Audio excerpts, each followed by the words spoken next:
Nigeria has signed a deal to build a 20-megawatt hybrid hydro-solar power generating plant, the first installment in a 300-megawatt project. The project is part of the country's plan to transition to clean and renewable energy solutions. The project will be built in Shiroro in the central Niger state and will be a collaboration between the privately owned North-South Power Company and the state-run Nigeria Sovereign Investment Authority. Vice President Kashim Shettima said during the signing of the agreement that it will help the country diversify its energy resources. Nigeria has faced power problems for years despite being a major gas and oil producer. And now we move to security matters, where President Bola Tinubu has assured residents of Okwama community in Delta State, where several army officers were gruesomely murdered by youths, especially to members of the community, that there will be no reprisal attack, especially on innocent citizens residing in the community. Now, this was made known by the Minister of Information and National Orientation, where he expressed disappointment at the incidents, saying attacking uniformed personnel should not be tolerated from any citizen. The minister also relayed the president's position on the recent kidnap of school children in Kuriga, saying that no ransom will be paid for their release as the Nigerian military is on top of the situation and will ensure that those kidnapped will be reunited with their families. Amadin Uyi reports. It's been one incident after the other as the nation has reeled from one tragedy after another. While the recent murder of several military personnel in Okwama community in Delta State has continued to generate reactions, President Bola Tinubu, while condemning the attack, however, assured residents of the community that innocent citizens will not be caught in the crossfire. This position was made known by the nation's Minister of Information and National Orientation. As the Commander-in-Chief and as someone who is also very passionate about having a peaceful resolution of every situation, he has asked for calm. He has asked that the community cooperate with the armed forces so that we can fish out those who are the perpetrators of this act. And he has also asked and enjoined members of the armed forces to also limit themselves to only those who are involved in this. Of course, all those involved will not go unpunished, but of course, the president has also made it clear that the punishment of those who participated in this crime will not also affect innocent lives. Those who are not involved will surely not be punished. The minister also assured families whose words were kidnapped in Kuriga in Kaduna State, northwest Nigeria, saying they will be rescued and returned safely home. He says that no ransom will be paid as demanded by the bandits and urged them to place their trust on the nation's military. I want to assure Nigerians that the armed forces and the security agencies are working around the clock to ensure that these children are reunited once again with their family members. They are going to come back. This is a message that the president has always reiterated.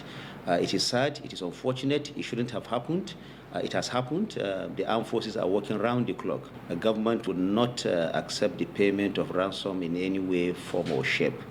The Nigerian armed forces have the capacity to deal with the situation diligently and carefully, so that more lives will not be lost. While the event in Okwama continues to shock citizens, President Tinubu assured that those responsible will be brought to book. In Abuja for News Central, I am Amadin Uyi. Now for an update on this, I'm being joined on the news by News Central correspondent Austin Azu. Hello, Austin. Thank you so much for joining me. How are you? I'm very well, thank you, Austin. So can you give us the latest development regarding the killing of the soldiers?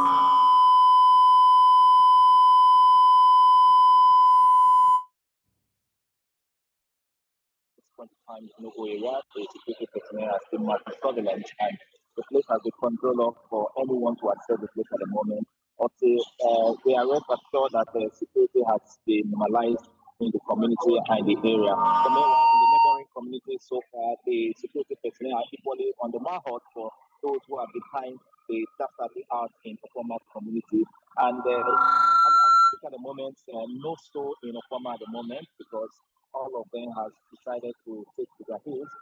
Probably they are seeking support elsewhere. But at the moment, the situation, I believe, the military are still on top of it. And to add to that, I have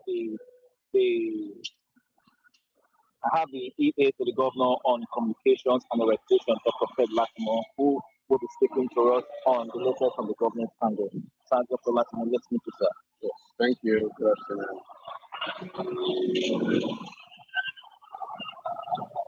Go ahead.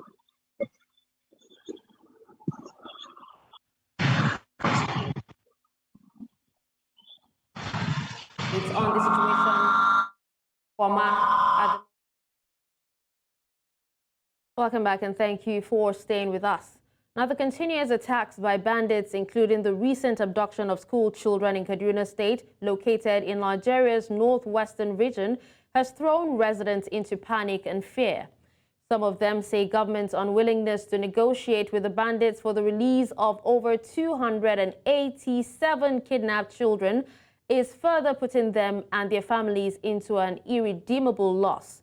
In this special report, our correspondent Marvelous Obomanu, who has been on the ground in Kaduna State, sampled the opinions of residents. It has been over a week since bandits abducted 287 children from the Kuriga primary and secondary schools, as well as the recent attack in the Dongomona community in Kajuri local government area of the state.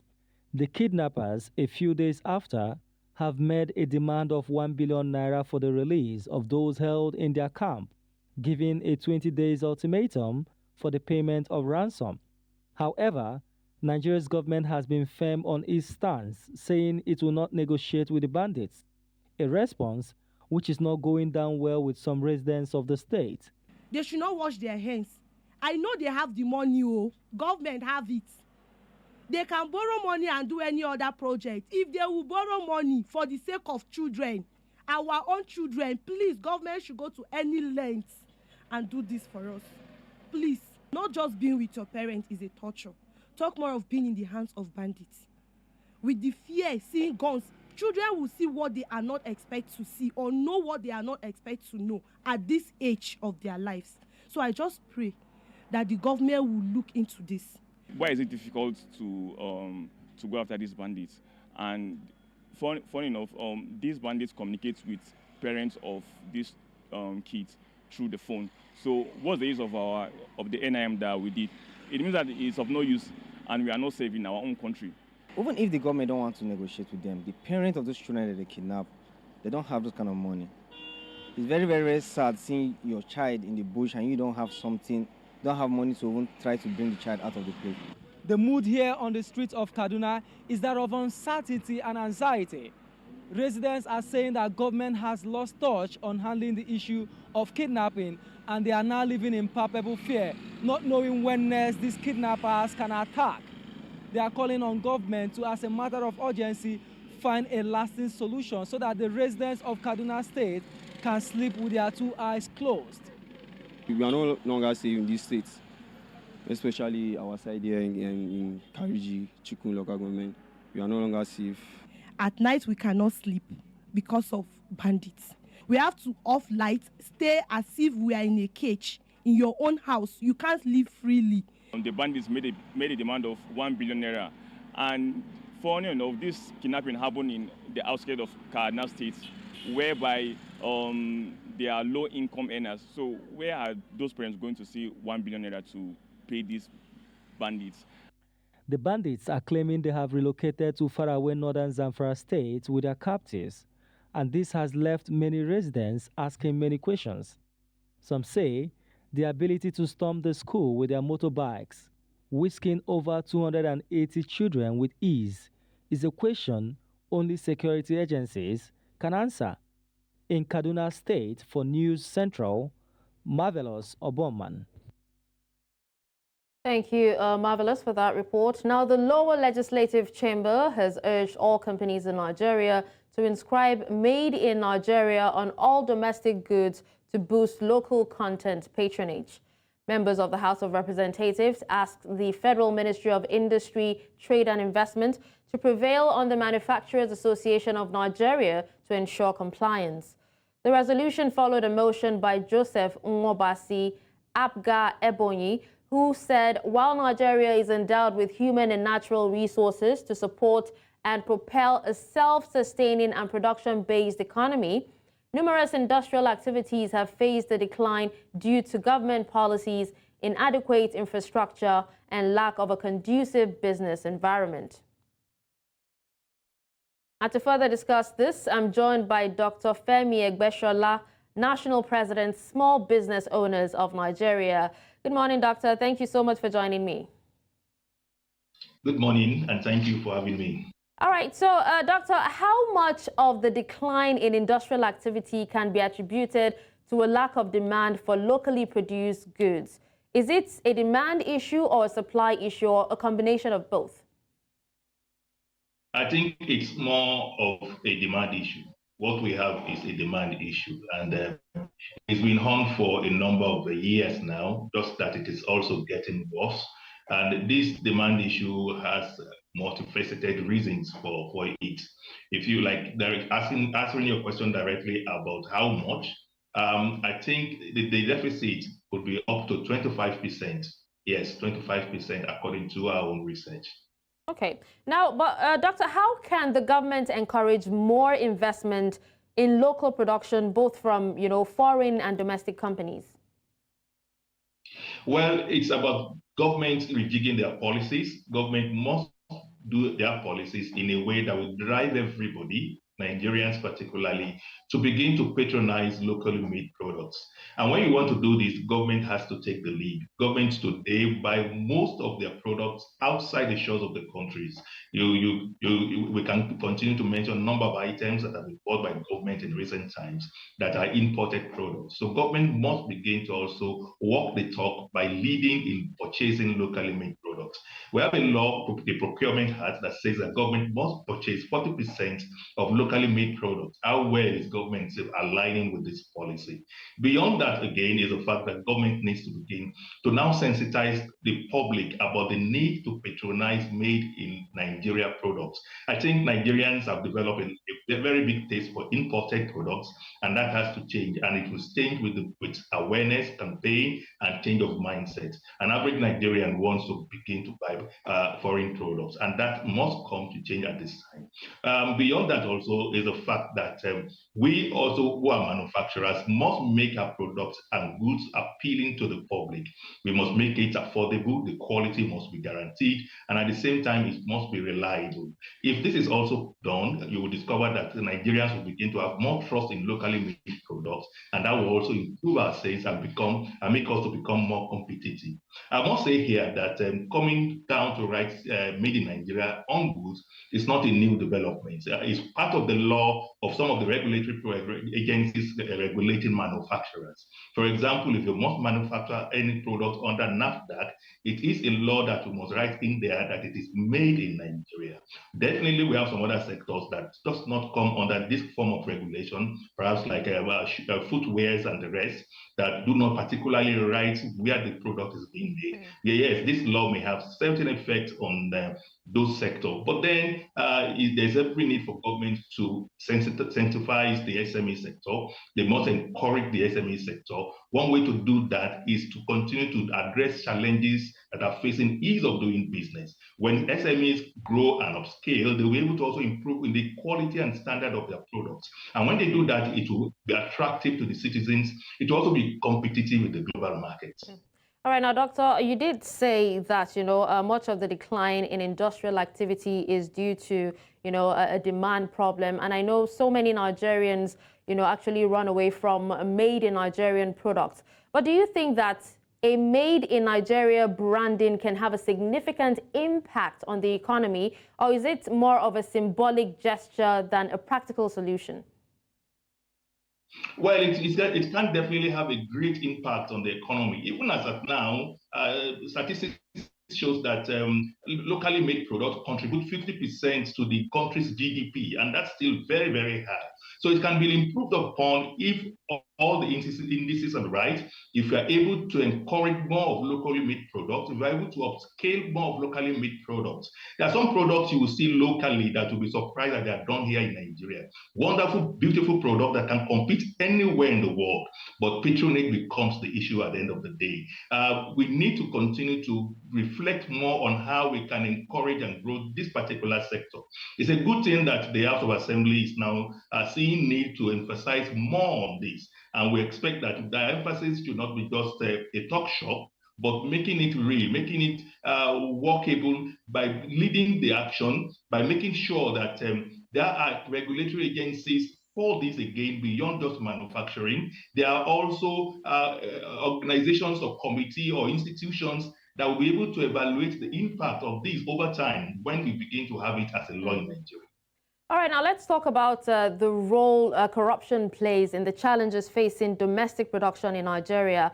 How do you think that, these challenges affect the business environment and the overall output? Corruption is one big elephant that has been rearing its head against business development in our economy here in Nigeria. And it has to be tackled headlong. And one way we can tackle it is through laws and policies, which government can only champion. Where all the value chain when it comes to the production processes are corrupt, more or less corrupt. When it comes to the issue of taxes also, you have corruption along the line. When you come to getting certification, getting some documentation, there are issues of bureaucratic bottlenecks. And if you must break these bureaucratic bottlenecks, you must, one way or the other, give kickbacks and the rest of it.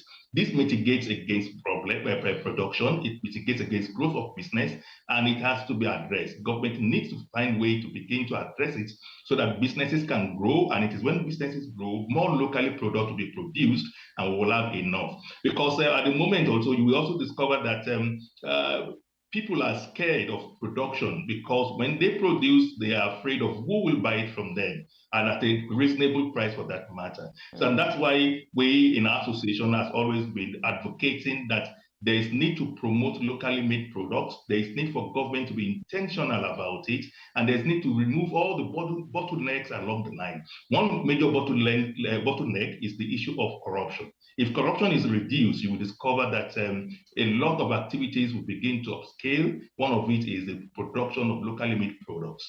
Okay. Well, thank you so much, Dr. Egbeshala, for joining me and speaking on this at this time.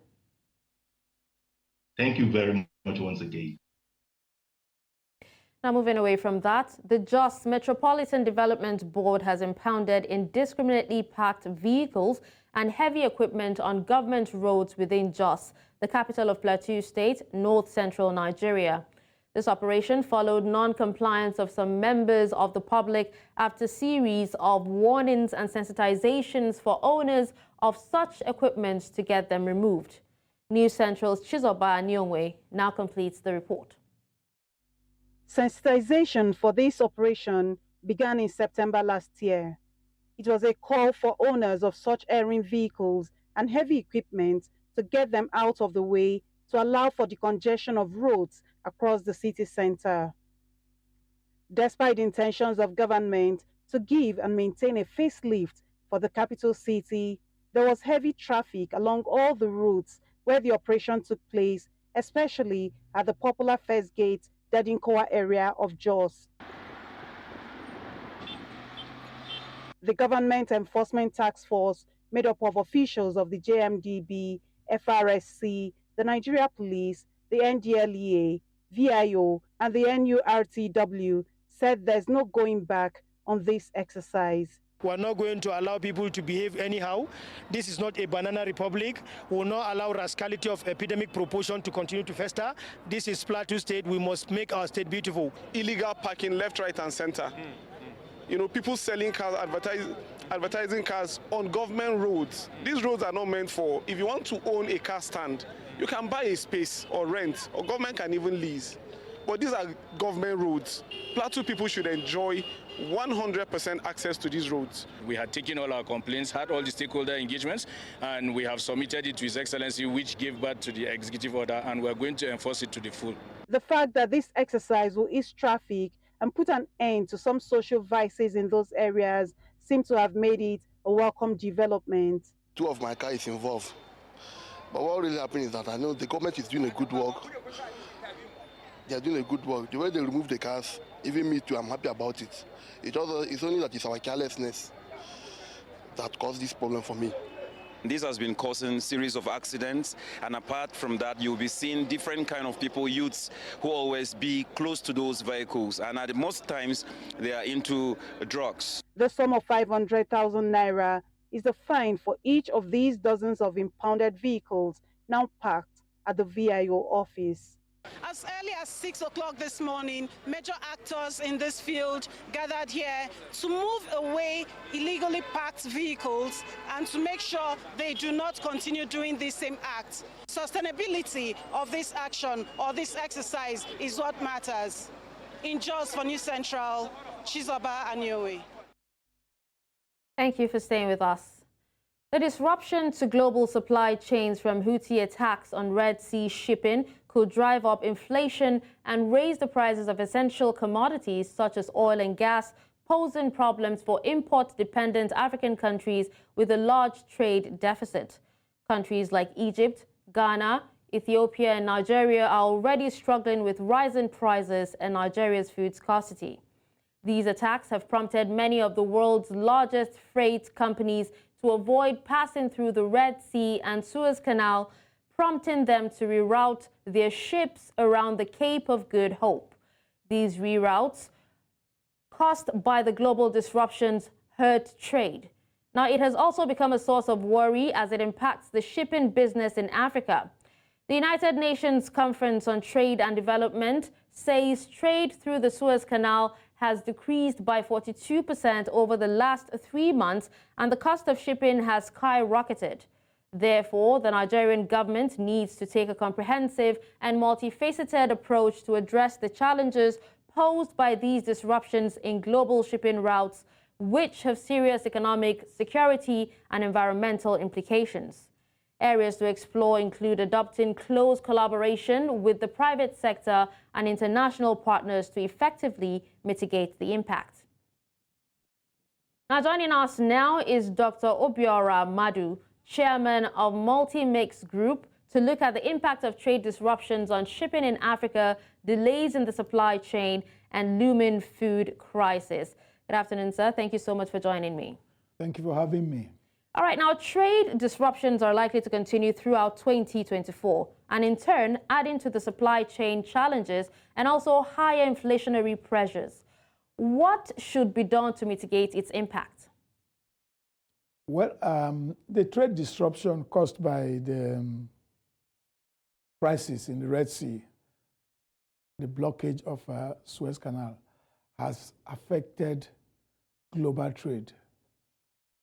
The Suez Canal is a very, very important channel of shipping in global trade, and does about 20% in terms of volume of global trade. So being a very important channel, the blockage has caused a lot of disruptions. Some African countries, Egypt, Ethiopia, Uganda, the East African countries are all affected negatively. And one of the major challenges is actually that ships will have to either wait for the removal of the vessel that has caused the problem, or they have to go through the Cape of Good Hope, which is a longer distance that will take between 13 and 15 days. So for the African countries, how do they mitigate this? It's about, because in the East African countries, it's going to cause a lot of scarcity. But in the West African countries, it's going to cause port congestions, because these vessels that will ordinarily not come to West Africa are heading to West Africa through the Cape of Good Hope as a result of that disruption. So which means that West African countries particularly have opportunity, a temporary opportunity to reap from the fact that there is a congestion in the canal. All right, now still talking about the reroutes. Now, to avoid attacks, the global shipping companies have decided to avoid trade routes via the Suez Canal, rerouting vessels around the Cape of Good Hope. And this comes with elongated trips of up to like 30 to 40 days, with also an obvious rise in cost of shipping. Now, do you think that this can result to a decline in international trade and shipment? Of course, there is already a decline as a result of that very particular blockade, because if through a channel where 20% is done and there's a delay, then of course the entire trade will be affected. Now, yes, the trade is reduced. There's already scarcity of certain goods in some East African countries as a result of that. And then for us in Nigeria, and so the area it affects us is the importation of fuel. That's the area where we are actually affected by the delay. So the African countries are benefiting. It's a mixed bag for Africa. Some are benefiting, some are losing. So what we need to do as a continent actually is to plan. It's also to avoid a situation where this canal keep having issues, because this is not the first time. Egypt earns about $9.3 billion in 2023. And then what is required to actually put proper infrastructures in that very particular canal is about $8.5 billion. So I think Egypt can handle it and save everybody the challenge. All right. Well, thank you so much, Dr. Obiora, for joining us and speaking to us at this time. We appreciate you for your time. My pleasure. All right, away from that, 7 million Senegalese are due to head to the polls on Sunday to vote in a wide-open presidential election following weeks of chaos and uncertainty. Whoever comes out on top will be tasked with steering the traditionally stable West African nation out of years of turmoil and managing revenues from recently discovered oil and gas reserves.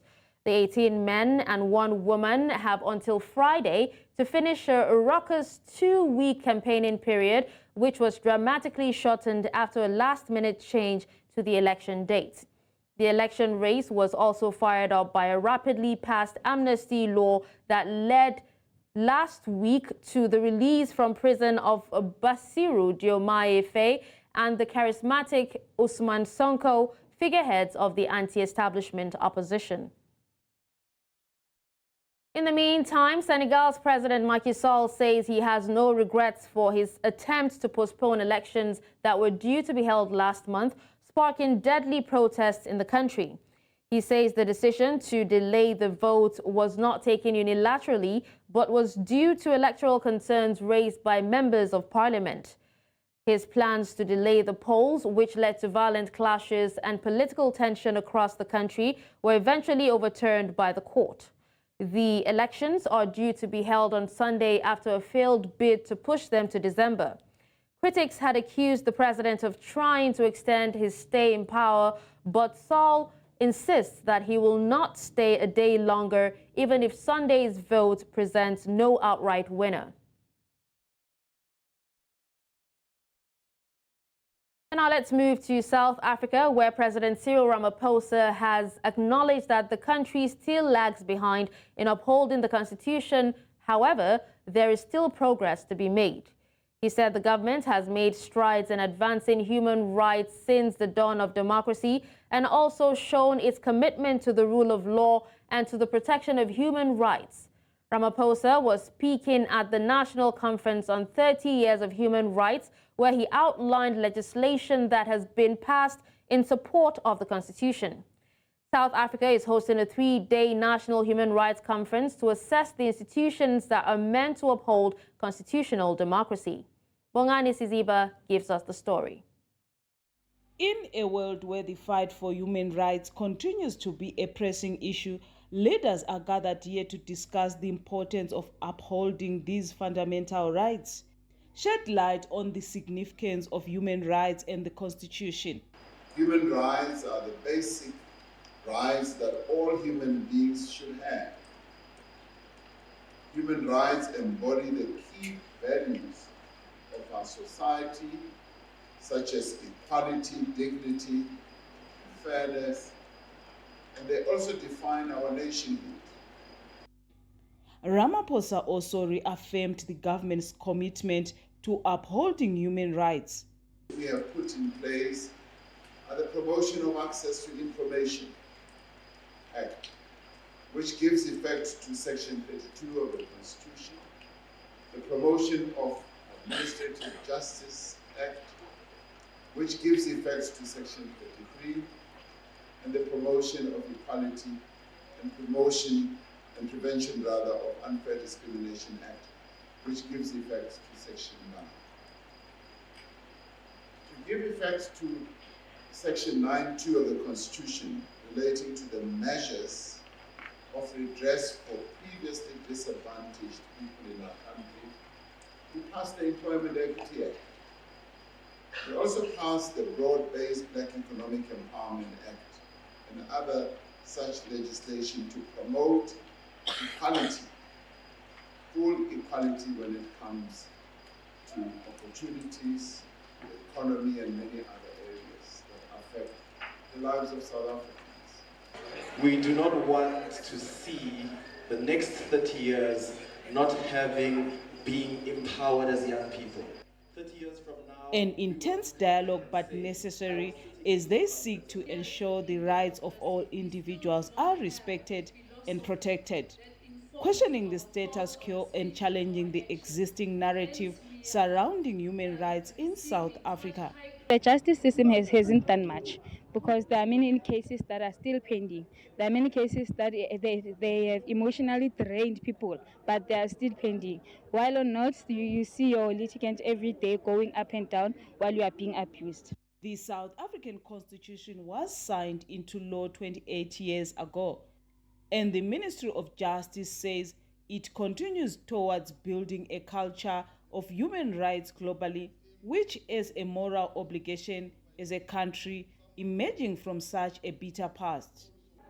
As the country commemorates 3 decades of human rights, South Africans are reminded that these rights are universal and that they should be free to exercise them. However, the question is, has the country made progress in giving effect to the rights contained in the Constitution? In Boksburg, Johannesburg, for News Central, Wangani Siziba. Now in the east of the continent, a lawyer of Sudan's former president Omar al-Bashir says his client has been moved from a hospital where he has been since the war broke out in the country in April last year to a secure military site. Mohammed al-Hassan al-Amin said the former leader, alongside 4 others, have been transferred from the medical corps after health care there ran out completely. Bashir, who had been convicted for corruption and was facing trial for leading a military coup in 1989, was receiving treatment at the military hospital in Omdurman city that came under siege by the paramilitary Rapid Support Forces. Now, Western leaders, the United Nations and rights groups have joined a chorus of criticism of Hong Kong's new security law, saying it further erodes freedoms. Article 23, as it is known locally, was unanimously passed by the city's pro-Beijing parliament, targeting a range of offences deemed treasonous. Officials say the law is essential for stability, but opponents called it a nail in the city's coffin. China has long pushed for the law, saying smears by critics would fail. The new law allows for closed-door trials, gives the police rights to detain suspects for up to 16 days without charge and penalties, including life sentences, among other things. And now in the world of sports, the Minister of Sports Development, Senator John Owang Eno, has charged Nigeria's under-20 female national team, the Falconets, to clinch victory against Ghana and defend their gold medal in the women's football final at the ongoing African Games in Accra, Ghana. Now, during his visit to the team's camp on Tuesday, amidst their preparations for the crucial final, Minister Owang Eno stressed the significance of their mission, emphasizing the national importance of bringing home the gold. Despite the heightened stakes as they face the host nation Ghana, Eno expressed confidence in the Falconets' ability to rise to the occasion, underscoring the significance of their victory as a launch pad towards the FIFA Women's Under-20 World Cup in Colombia. The final between Nigeria and hosts Ghana will hold at the Cape Coast Stadium on Thursday at 8 p.m. More ago in Morocco, this same team, the Falconets, returned with the football goal. I'm sure you're aware of that. So the challenge you have is to defend. And that's all at this hour. But before we go, let's take another look at some of our top stories. We told you that Nigeria has launched 20 megawatts hybrid solar plant in Niger State. We also told you that Zimbabwe court has denied sect leader accused of child abuse bail. And finally, you heard that former Sudanese President Bashir has been transferred to a secure military site amid ongoing crisis. Send your eyewitness report to the WhatsApp number on the screen. Do follow us on social media. We are at News Central TV. You can watch News Central live on DSTV channel 422, Star Times channel 274, Avo TV, and YouTube. Many thanks for watching. I'm Darshan Usman.